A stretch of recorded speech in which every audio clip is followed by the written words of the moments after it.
চুরে যখন চুরি করে ধরার পর বলে এবার আমাকে ছেড়ে দাও, আর জীবনে চুরি করবো না। চোরার পোশাক পরে যখন চুরি করে, চুরে যতবার চুরি করার সময় আল্লাহর জন্য আল্লাহর কাছে দোয়া চাই, সে যদি ওই টাইমে আল্লাহ তার হেদায়েতের জন্য দোয়া চেত, আল্লাহ তাআলা তাকে হেদায়েত দিয়ে দিতেন।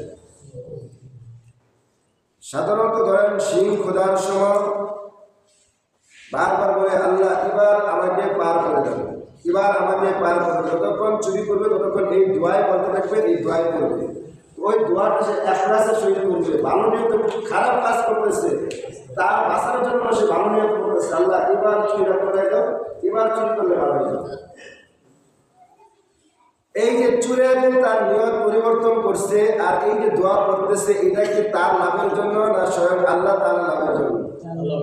কারণ সে জানতেছে ধরা পড়লে উপায় নাই, মায়ের একটাও নিচে করবে না, সবগুলাই শরীরে পড়বে। এই কারণে ওই যতক্ষণ চুরি করতে থাকে ততক্ষণ মালিকের কাছে দোয়া করতে থাকে,